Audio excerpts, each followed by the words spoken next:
The sun was setting behind the quiet houses of Riverside as Staff Sergeant David Rodriguez turned his old pickup truck onto Maple Street.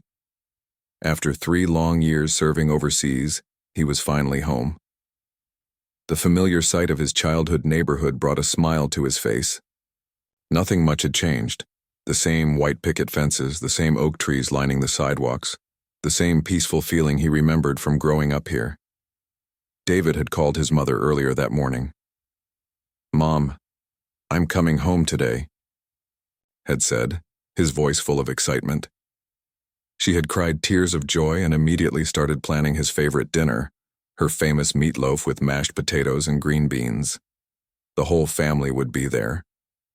His younger sister Lisa, his uncle Tony, even his old high school buddy Mike, who still lived 2 streets over.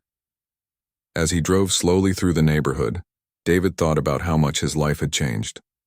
3 years ago, he was just another 22-year-old kid trying to figure out what to do with his life. Now, at 25, he was a decorated soldier who had served his country with honor. He had earned commendations for bravery, helped train local police, forces abroad, and had become a leader that younger soldiers looked up to. The military had given him discipline, purpose, and a deep respect for doing the right thing, no matter how difficult it might be. But tonight wasn't about war or duty, or anything heavy like that. Tonight was about family, home-cooked food, and catching up with the people he loved most. David had been dreaming about this moment for months. He could almost taste his mother's cooking and hear his sister's laugh. She had graduated from college while he was away, and he couldn't wait to hear all about her new job at the local elementary school. The streets were quiet at this time of evening. Most people were inside having dinner with their families, just like he would be soon. David kept his speed well under the limit, partly because he was in no rush to end this perfect moment, and partly because he had always been a careful driver. His father had taught him that a car was a responsibility, not just a privilege, and David had never forgotten that lesson. As he stopped at a red light, David checked his phone. His mother had texted him 20 minutes ago, "Dinner will be ready in an hour, honey. Drive safe. We love you." He smiled and put the phone back down. Everything felt right with the world. That's when he noticed the police car in his rearview mirror. It wasn't unusual. Cops patrolled these neighborhoods regularly, especially in the evenings.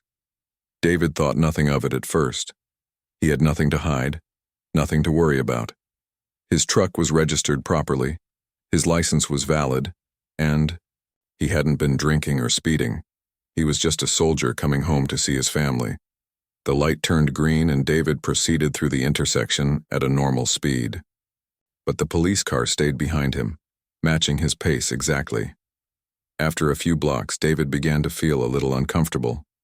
Why was the officer following him so closely?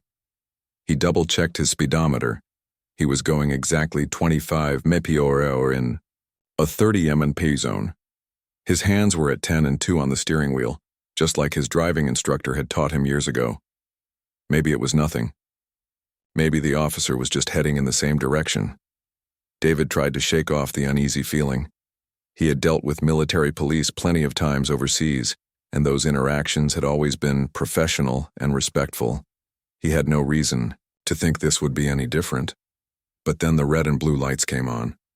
David's heart sank a little, though he wasn't sure why. Getting pulled over was no big deal. It happened to everyone eventually. He carefully signaled and pulled over to the curb in front of a small white house with a well-maintained garden. The homeowner's porch light was on, and David could see someone moving around inside through the front window. As he put the truck in park and turned off the engine, David ran through everything in his head. He hadn't been speeding.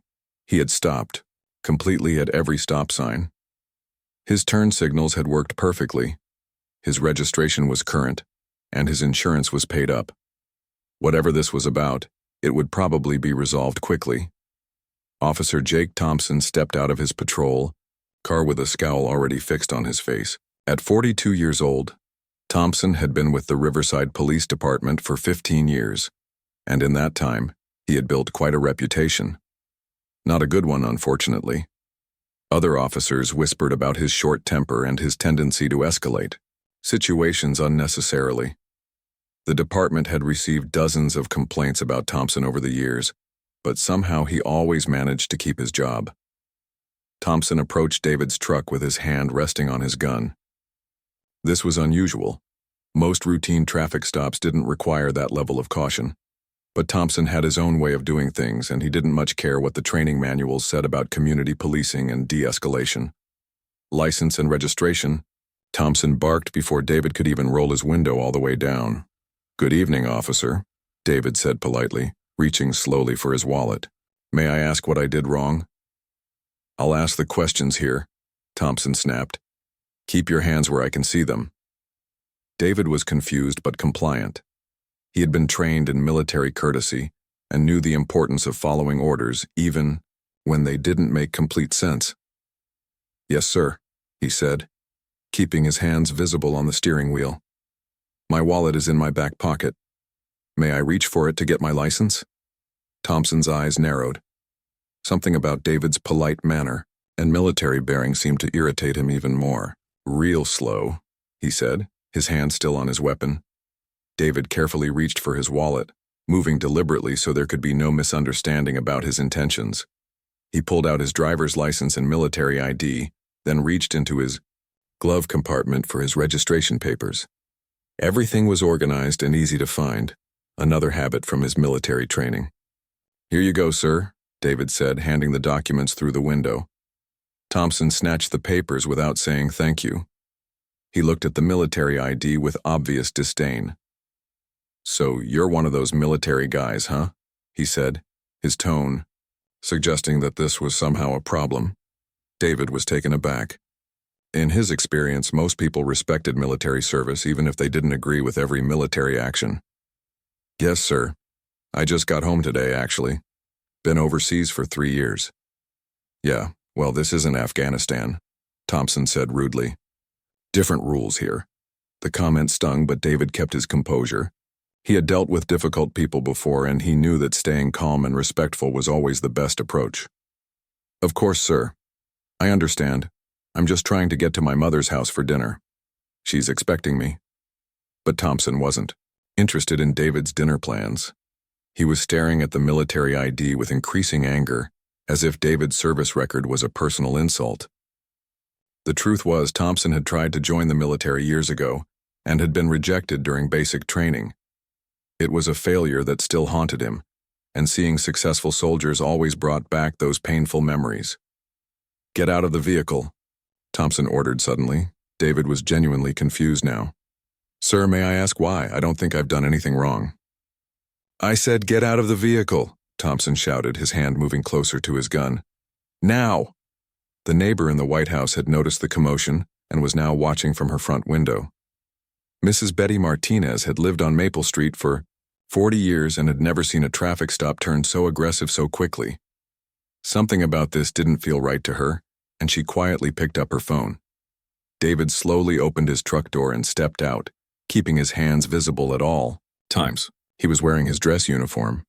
He had wanted to look nice for his homecoming dinner. The uniform was perfectly pressed, his boots were shined, and his posture was straight and respectful. To any reasonable observer, he looked like exactly what he was, a good soldier coming home to his family. But Thompson didn't see it that way. All he saw was someone who reminded him of his own failures, someone who had achieved what he never could. And in Thompson's twisted mind, that made David the enemy. "Turn around and put your hands on the truck," Thompson commanded. "Sir, I don't understand," David said, still trying to be respectful. "What am I being charged with? I haven't done anything wrong." "You're being charged with resisting arrest if you don't do what I say," Thompson threatened. David's military training kicked in. When faced with an unreasonable superior, sometimes the best course of action was to comply and sort things out later through proper channels. He turned around and placed his hands on his truck, hoping that this nightmare would be over soon. But Thompson was just getting started. As he approached David from behind, his radio crackled to life. "Unit 47, what's your status?" came the voice of his partner, Officer Maria Santos, who was on patrol in the next district over. Thompson ignored the radio call. He was focused entirely on David now, and his anger was building by the minute. This was the moment when a routine traffic stop, if it had ever really been routine, began to turn into something much more dangerous. Mrs. Martinez, still watching from her window, had a very bad feeling about what she was seeing. She had raised 3 sons of her own, and she knew a good kid when she saw one. The young soldier standing by the Mrs. Martinez decided to start recording with her phone camera. Something in her grandmother's intuition told her this situation was about to get much worse, and someone needed to document whatever was going to happen. She positioned herself by her front window, making sure she had a clear view of the street. Meanwhile, David stood perfectly still with his hands on his truck, trying to understand what was happening. In all his years of military service, he had never encountered such hostility from someone who was supposed to be on the same side as him. Both he and Officer Thompson were supposed to protect and serve their community, just in different ways. "Sir, I'm going to ask one more time," David said calmly. "What exactly am I being stopped for? I know I wasn't speeding, and I don't believe I committed any traffic violations." Thompson's face grew red with anger. "You don't get to question me," he shouted. "I'm the one with the badge here." David took a deep breath.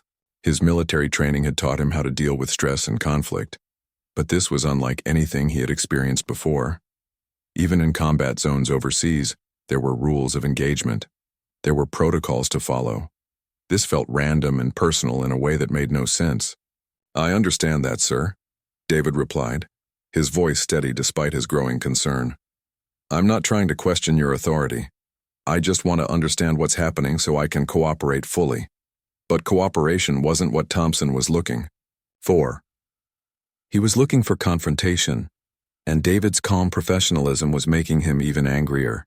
In Thompson's mind, David was showing off, trying to make him look bad with all that military discipline and respect. "Empty your pockets," Thompson ordered. "All of them." David complied, slowly removing his wallet, his keys, and his phone from his pockets and placing them on the hood of his truck. He had nothing to hide, just the normal things any person would carry. Thompson roughly patted down David's uniform, checking for weapons or contraband that he knew he wouldn't find. This wasn't about finding anything illegal. This was about asserting dominance, about proving who was in charge on the streets of Riverside. "Where are you really coming from?" Thompson demanded. "I told you, sir, I just got home today from overseas. I'm heading to my mother's house for dinner. She lives about 6 blocks from here on Oak Street." "Yeah, right," Thompson said sarcastically. "You expect me to believe you're just some innocent soldier boy?" David was genuinely shocked by the question. "Sir, you have my military ID right there. You can call my commanding officer if you want to verify my service record. I've never been in any kind of trouble with the law." But Thompson wasn't interested in verification or facts. He had already made up his mind about who David was and what he represented. In his twisted worldview, people like David were the problem. They made honest cops like him look bad just by existing. Mrs. Martinez watched from her window as the situation continued to escalate. She had called her son Miguel, who was a lawyer in the next town over. "Mijo, there's something happening outside my house," she whispered into her phone. "A police officer has stopped a young soldier, and it doesn't look right." "Are you safe, Mom?" Miguel asked, immediately concerned. "I'm inside, but this boy, he's not doing anything wrong, but the officer is acting very aggressive. I'm recording it on my phone." "Good, keep recording," Miguel said, "and stay inside, but keep watching. If things get worse, call 911 immediately." Back on the street, Thompson's radio crackled again. "Unit 47, respond. What's your location?" This time, Thompson grabbed his radio angrily. "Unit 47 here. I'm conducting a traffic stop. Everything's under control." Officer Santos, his partner, knew Thompson well enough to recognize when his voice had that particular edge to it. She had been partnered with him for 2 years, and she had seen him lose his temper before. Usually, she tried to be there to keep him calm, but tonight she was dealing with a minor fender bender on the other side of town. "Do you need backup?" she asked through the radio.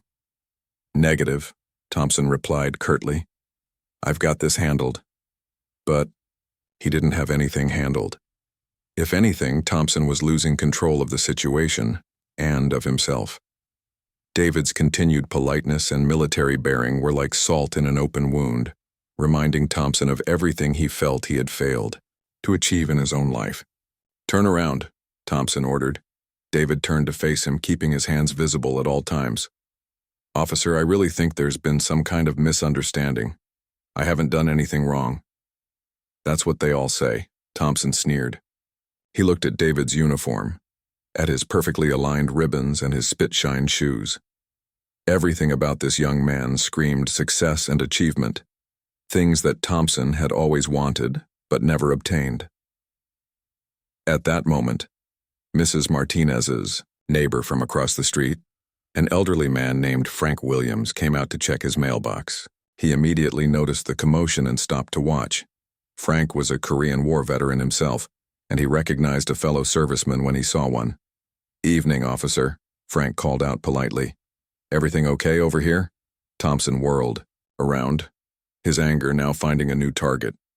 "Get back inside, old man. This is police business." Frank was taken aback by the hostility, but he didn't move. He had seen enough in his 78 years to know when something wasn't right. "That boy's wearing a uniform," he said simply. "He's one of ours." "I said get inside," Thompson shouted, his hand moving to his weapon. The sight of a police officer threatening an elderly veteran was the last straw for Frank. He pulled out his own phone and started recording, joining Mrs. Martinez in documenting whatever was about to happen. David saw the officer's hand on his gun and felt a chill run down his spine. This was no longer just a confusing traffic stop. This was becoming genuinely dangerous. "Sir, please," David said, raising his hands higher to show he was no threat. "I don't want any trouble. My family is waiting for me for dinner. Can we please just resolve this peacefully?" But Thompson was beyond reason now. The presence of the neighbors, the cameras, David's continued calm, it all felt like a conspiracy to make him look bad. In his paranoid mind, everyone was against him. "Get back in the truck," Thompson ordered suddenly. "We're going downtown." David was confused. "Am I under arrest? What are the charges?" "You'll find out when we get there," Thompson said, opening the driver's side door of the truck. As David moved toward his vehicle, Thompson's radio crackled one more time. "All units, be advised. We have reports of an officer in distress at Maple Street and—" Thompson quickly turned down his radio, not wanting to hear whatever dispatch was saying. But the damage was done. Someone had called in about the situation, which meant other officers might be on their way. David got back into his truck, hoping that maybe going to the police station would help sort this whole mess out. At least there would be other officers there, supervisors who could explain what was happening and why he had been stopped. But as Thompson walked back to his patrol car, something inside him snapped. Maybe it was the stress of knowing other officers were coming. Maybe it was the sight of those neighbors recording everything. Maybe it was just 15 years of built-up anger and resentment finally boiling over. Whatever it was, Thompson made a decision that would change everyone's life forever. Instead of getting into his patrol car to escort David to the station, Thompson stopped halfway there. He turned around and looked at David sitting in his truck, hands on the steering wheel, waiting for instructions. In that moment, Thompson didn't see a decorated soldier or a young man trying to get home to his family. He didn't see someone who had served his country with honor, or someone who had been nothing but polite and cooperative. All Thompson saw was everything he wasn't and everything he would never be. And that's when he made the worst decision of his life. Mrs. Martinez, still recording from her window, saw Thompson's hand go to his gun again. But this time, instead of just resting on it as a threat, he began to draw it from its holster. "Oh no," she whispered, her phone shaking in her hands. "Please don't let this happen." Frank Williams, also recording from across the street, saw the same thing. As an old soldier, he knew the look of someone about to do something terrible. David, sitting in his truck with his hands clearly visible on the steering wheel, had no idea what was about to happen. He was looking straight ahead, waiting for Officer Thompson to get into his patrol car so they could head to the station and get this whole misunderstanding sorted out. He never saw Thompson draw his weapon. The quiet neighborhood of Riverside was about to be shattered by the sound of gunshots, and nothing would ever be the same again. The sound of gunshots echoed through the quiet neighborhood like thunder on a clear day. 3 sharp cracks that seemed to go on forever, followed by a silence that felt even louder than the shots themselves. Mrs. Martinez dropped her phone in shock, then quickly picked it up again, her hand shaking as she kept recording. Across the street, Frank Williams stood frozen for a moment, unable to believe what he had just witnessed.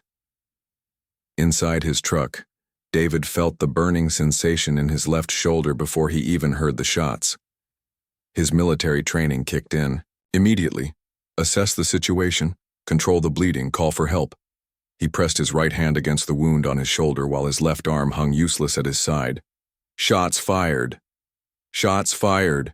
he shouted, though he wasn't sure if anyone could hear him. Blood was seeping through his dress uniform, the same uniform he had put on so carefully that morning, wanting to look his best for his homecoming dinner. Officer Thompson stood in the middle of the street, his gun still drawn, looking almost surprised by what he had just done. For a moment he seemed frozen, as if he couldn't quite believe what had happened either. Frank Williams was the first to break the silence. "I'm calling 911, he shouted, his voice carrying the authority of someone who had seen combat and knew what needed to be done in a crisis. Mrs. Martinez was already dialing. 911, what's your emergency?" came the voice on the other end. "There's been a shooting on Maple Street," she said, trying to keep her voice steady. "A police officer just shot a young soldier. We need ambulances here right away." Inside the truck, David was fighting to stay conscious. The pain in his shoulder was intense, but he had experienced worse during his time overseas. What hurt more was the complete senselessness of what had just happened. He had done nothing wrong, nothing at all, and now he was bleeding in his truck while his family waited for him just 6 blocks away. Officer Santos, Thompson's partner, heard the shots over her radio. She was still dealing with the fender bender across town, but the sound of gunfire immediately got her attention. "Unit 47, respond. Thompson, what's your status?" she called into her radio. There was no response. All units, she broadcast. "Possible officer involved shooting on Maple Street. I'm en route from District 12. By now, other neighbors had come outside to see what was happening. The sound of gunshots in their peaceful neighborhood was so unusual that people initially thought it might have been a car backfiring or fireworks. But the sight of Officer Thompson standing in the street with his gun drawn, and the young soldier slumped in his truck, made it clear that something terrible had occurred. David managed to pull his phone from his pocket with his good hand. His vision was getting blurry, but he knew he needed to call someone. His first instinct was to call his mother, but he didn't want to scare her. Instead, he dialed his unit's emergency contact line. "Sergeant Rodriguez?" came a familiar voice. It was Captain Williams, his commanding officer. "Captain, I've been shot," David said, his voice weak but clear. "I'm in Riverside on Maple Street. A police officer, he just shot me during a traffic stop." "What? David, are you secure? Are you safe right now?" "I don't know, sir. I'm bleeding pretty bad. I need medical attention." "Stay on the line with me," Captain Williams ordered. "I'm contacting emergency services and our legal team right now. Don't say anything else to anyone until our people get there, understand?" Meanwhile, Thompson finally seemed to come back to reality. He looked at his gun as if he had never seen it before, then slowly holstered it. The magnitude of what he had done was beginning to sink in, and panic was starting to set in. He keyed his radio. "Unit 47 to dispatch. Unit 47, we've received multiple 911 calls about shots fired at your location. What's your status?" Thompson hesitated. He knew that whatever he said next would be recorded and could be used against him. But he also knew that other officers were already on their way, and he needed to get his story straight. "Dispatch, I've had to discharge my weapon. Suspect was reaching for something. I felt my life was in danger." Even as the words came out of his mouth, Thompson knew they weren't true. But he was in survival mode now, and he was trying to construct a narrative that might save his career and keep him out of prison. Mrs. Martinez, still recording everything, heard Thompson's radio transmission clearly. She looked at her phone screen, which showed 23 minutes of uninterrupted video of the entire encounter. Everything Thompson had just claimed was contradicted by what she had captured. Frank Williams had also heard the radio call, and it made his blood boil. As a veteran himself, he knew what it looked like when someone was reaching for a weapon, and he knew what it looked like when someone was sitting peacefully with their hands on a steering wheel. What he had just witnessed was not self-defense. It was an unprovoked attack on an innocent soldier. The first police car to arrive on scene was Officer Santos. She pulled up just as the ambulance turned onto Maple Street, its sirens wailing. Santos immediately went to check on David while Thompson stood off to the side, looking lost and confused. "Officer Rodriguez," Santos said gently, using David's military title. "I'm Officer Santos. The paramedics are here. You're going to be okay." David looked up at her through his pain and confusion. "Why did he shoot me?" he asked. "I didn't do anything wrong." Santos didn't have an answer. She had worked with Thompson for 2 years, and she had seen his temper before, but she had never imagined it would lead to something like this. She looked over at her partner, who was now talking quietly into his radio, probably calling a lawyer or the police union. The paramedics quickly assessed David's wounds. The bullets had hit him in the shoulder and upper arm, missing any vital organs but causing significant blood loss. They worked efficiently to stabilize him for transport to Riverside General Hospital. "Are you family?" one of the paramedics asked Santos. "No, I'm a police officer, but his family should be contacted. His mother lives on Oak Street." Captain Williams was already handling that. He had dispatched a chaplain to notify David's mother in person, rather than letting her hear about it on the news or through some other traumatic means. The chaplain would explain what had happened and escort her to the hospital. As the ambulance pulled away with David inside, more police cars arrived. The shooting scene was now swarming with officers, detectives, and crime scene technicians. Someone had to start figuring out exactly what had happened and why. Detective Ray Harrison was the first investigator on scene. He was a 20-year veteran of the department, and he had investigated dozens of officer-involved shootings. But something about this one felt different from the moment he arrived. "Witnesses?" he asked Santos. "Multiple," she replied, pointing to Mrs. Martinez and Frank Williams. And they were recording. Detective Harrison's heart sank. Video evidence in police shootings was often a double-edged sword. Sometimes it supported the officer's account, but sometimes it revealed things that were very difficult to explain. He approached Mrs. Martinez first. "Ma'am, I'm Detective Harrison. I understand you witnessed what happened here?" "I saw the whole thing," she said firmly, "from the very beginning, and I recorded it all." "Would you be willing to share that recording with us?" Mrs. Martinez looked at the detective carefully. She was a smart woman who had raised 3 successful children and had learned to judge people's character quickly. "Detective, that young man did nothing wrong, nothing at all. He was polite, respectful, and cooperative the entire time, and Officer Thompson shot him anyway." "I understand this is upsetting," Harrison said, "but I need to gather all the facts before I can make any conclusions." "The facts are on my phone," Mrs. Martinez said, holding up her device. 23 minutes of facts, and they don't match what that officer said on his radio. Frank Williams approached them. "Detective, I'm Frank Williams. I live across the street and I saw it too. That boy was no threat to anyone. He was just trying to get home to his family." Harrison nodded grimly. Multiple witnesses with video evidence, and their accounts didn't match the officer's initial report. This was going to be a very long night. At Riverside General Hospital, David was rushed into surgery. The doctors were optimistic. His wounds were serious, but not life-threatening. With proper treatment, he should make a full recovery.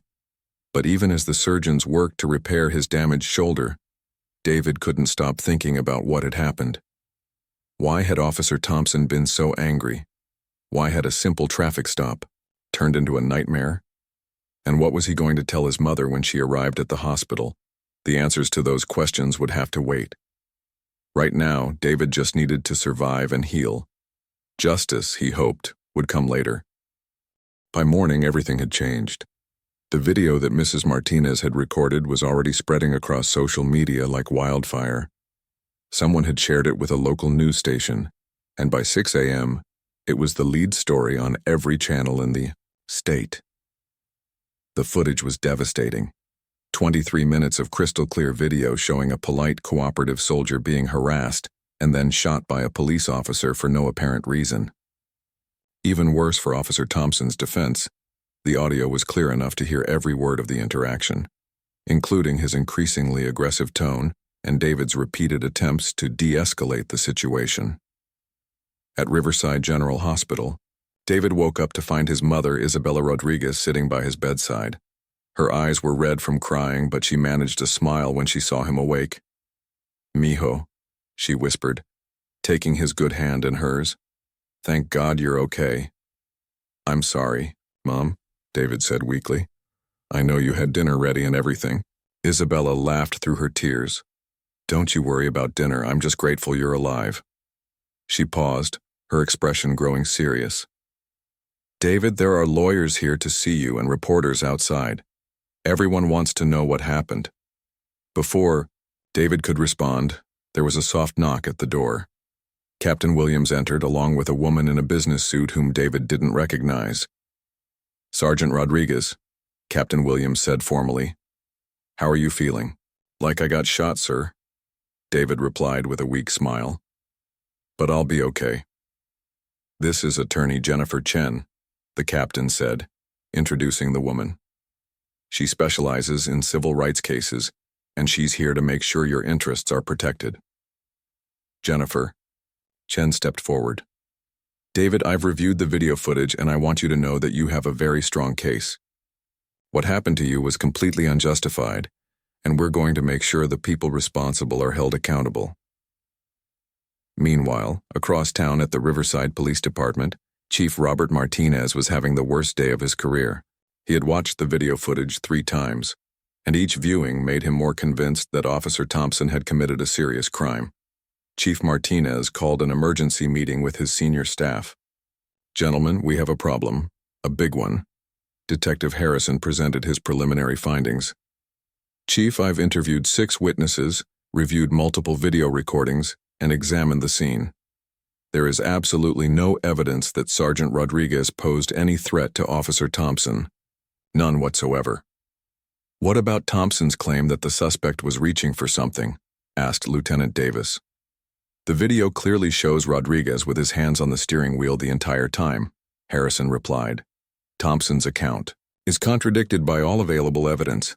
Chief Martinez rubbed his temples. He had known Jake Thompson was a problem officer, but he had hoped that additional training and supervision would help him improve. Now he realized he should have taken stronger action years ago. "What's Thompson's status right now?" the chief asked. "He's been placed on administrative leave pending the investigation," Lieutenant Davis replied. "His gun and badge have been confiscated and he's been advised to retain legal counsel." "That's not enough," Chief Martinez said firmly. "I'm recommending to the district attorney that criminal charges be filed immediately. This department will not tolerate this kind of behavior." The chief's decision to move quickly was unprecedented. Usually, officer-involved shootings took months to investigate, and even then, criminal charges were rare. But the video evidence was so clear, and the public outrage was so intense that waiting would only make things worse for everyone involved. District Attorney Patricia Hayes received the chief's recommendation that same afternoon. She had been elected on a platform of criminal justice reform, and this case would be the biggest test of her commitment to those principles. After reviewing the evidence, DA Hayes made a decision that shocked the entire law enforcement community. She announced that criminal charges would be filed against Officer Thompson within 48 hours. "The evidence in this case is overwhelming," Hayes told reporters at a hastily arranged press conference. Sergeant Rodriguez was the victim of an unprovoked assault by someone who was supposed to protect and serve. This betrayal of public trust demands swift action. The announcement sent shockwaves through the police department. Officers weren't used to being charged so quickly or at all in many cases. Some rallied around Thompson, claiming he was being thrown under the bus for political reasons. Others, like Officer Santos, supported the DA's decision. "I worked with Jake for 2 years," Santos told Internal Affairs investigators. "I saw his temper, his prejudices, his inability to control himself. What happened to Sergeant Rodriguez was inevitable. The only surprise is that it took this long." Frank Williams and Mrs. Martinez became unlikely celebrities as the story spread nationwide. News crews camped out on Maple Street, interviewing anyone who would talk about the shooting. Both neighbors were consistent in their accounts and unwavering in their support for David. "That boy was a perfect gentleman," Frank told one reporter. "He did everything right and he still got shot. If that can happen to a decorated soldier in dress uniform, it can happen to anyone." The story reached the highest levels of government when Senator Lisa Thompson, no relation to Officer Thompson, called for a federal investigation into the Riverside Police Department's hiring and training practices. "How many complaints had been filed against this officer?" Senator Thompson asked during a televised hearing. "How many chances was he given to improve his behavior? And why was he still on the streets with a gun and a badge?" The answers to those questions were embarrassing for the department. Internal records showed that Jake Thompson had been the subject of 23 formal complaints during his 15-year career. Most involved allegations of excessive force or unprofessional conduct. He had been suspended twice, demoted once, and required to attend anger management classes on 3 separate occasions. "We clearly failed in our oversight of Officer Thompson," Chief Martinez admitted publicly. "Our system for identifying and addressing problem officers was inadequate, and Sergeant Rodriguez paid the price for our failures." As the investigation continued, more disturbing details emerged about Thompson's past behavior. Several former colleagues came forward to describe incidents where Thompson had used excessive force or made inappropriate comments about minorities. A pattern of misconduct stretching back years was finally coming to light. David, meanwhile, was recovering physically but struggling emotionally. The shooting had shattered his faith in the system he had sworn to defend. How could someone who had served his country with honor be treated like a criminal on the streets of his own hometown? "I keep thinking about what would have happened if Mrs. Martinez hadn't been recording," David told Attorney Chen during one of their meetings. "Would anyone have believed my side of the story?" "That's exactly why this case is so important," Chen replied. "Not everyone has video evidence to prove their innocence. Your case could help change how these situations are handled in the future." The legal process moved with unusual speed. Within a week of the shooting, Officer Thompson was arrested and charged with aggravated assault, reckless endangerment, and violation of civil rights under color of law. The federal charges carried a potential sentence of up to 20 years in prison. Thompson's arrest made headlines across the country. The image of a police officer being led away in handcuffs was powerful symbolism for many people who felt that law enforcement officers were rarely held accountable for their actions. But even as criminal charges moved forward, David and his legal team were preparing for a civil lawsuit against both Thompson and the Riverside Police Department. The goal wasn't just compensation for David's injuries, it was systemic change to prevent future incidents. "We want to make sure this never happens to anyone else," David told reporters from his hospital bed. "If my suffering can lead to reforms that protect other people, then maybe some good can come from this nightmare." The lawsuit would seek millions in damages and demand comprehensive reforms to police training, oversight, and accountability. It was the kind of case that could set precedents for law enforcement agencies across the country. As word of the charges spread, David began receiving support from unexpected places.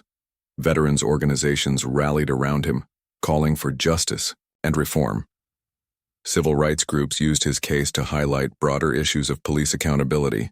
Even some police officers publicly supported the charges, arguing that bad cops like Thompson made their jobs harder and more dangerous. The tide of public opinion was clearly against Thompson, but his lawyers weren't giving up. They began preparing a defense based on the claim that Thompson had acted in good faith, believing he was in danger. It was a long shot, given the video evidence, but it was their only chance. Meanwhile, at Riverside General Hospital, David was finally strong enough to be discharged. As he prepared to leave, He reflected on how much his life had changed in just 1 week. He had gone from being an anonymous soldier coming home from war to being the center of a national conversation about police accountability and civil rights. 6 months later, the courthouse in downtown Riverside was packed with reporters, community members, and supporters of David Rodriguez. The trial of former officer Jake Thompson had captivated the nation, becoming a symbol of the broader fight for police accountability and justice. David sat in the front row with his mother Isabella and his sister Lisa. His shoulder had healed well, though he still felt stiffness on cold mornings. More challenging had been the emotional healing, the nightmares, the anxiety, the loss of trust in the system he had once served without question. Attorney Jennifer Chen felt confident as she prepared for closing arguments. The evidence was overwhelming, and the prosecution had presented a clear, compelling case. The video footage from Mrs. Martinez and Frank Williams had been played multiple times for the jury, and each viewing seemed to make Thompson's actions look even more indefensible. "Ladies and gentlemen of the jury," Chen began her closing argument, "you have seen 23 minutes of unedited video that tells the complete story of what happened that night on Maple Street. Sergeant David Rodriguez did nothing wrong. Nothing at all. He was polite, cooperative, and respectful throughout the entire encounter. He followed every instruction given to him. He posed no threat to Officer Thompson or anyone else." She paused, looking at each juror. The defendant's own partner, Officer Santos, testified that Thompson had a history of losing his temper and escalating situations unnecessarily. Multiple witnesses testified that Sergeant Rodriguez never made any aggressive moves or reached for anything that could be construed as a weapon. The evidence is clear and undeniable. Thompson's defense attorney had tried various strategies during the trial. He argued that Thompson had acted in good faith, believing he was in danger. He claimed that the video didn't show everything and that police officers had to make split-second decisions in dangerous situations. But the jury wasn't buying it. The most damaging testimony had come from Officer Santos herself. Despite pressure from some colleagues to stay silent, she had told the truth about Thompson's behavior and history. "I knew Jake had problems with anger management," Santos testified. "I had seen him lose his temper before, but I never imagined he would shoot someone who was clearly not a threat. When I arrived on scene and saw what had happened, I knew immediately that there was no justification for it." Frank Williams had also been a powerful witness. The 78-year-old Korean War veteran had spoken clearly and forcefully about what he had witnessed. "I've been in combat," Frank told the jury. "I know what it looks like when someone is reaching for a weapon. I know what it looks like when someone is preparing to attack. That young soldier was doing neither of those things. He was sitting peacefully in his truck waiting for instructions. Officer Thompson shot him because he wanted to, not because he had to." Mrs. Martinez had testified about the entire encounter, describing how Thompson's behavior had escalated from the very beginning of the traffic stop. Her 23 minutes of video had become the most crucial piece of evidence in the case. Even some of Thompson's former colleagues had testified against him. Detective Harrison, who had investigated the shooting, stated unequivocally that there was no evidence to support Thompson's claim of self-defense.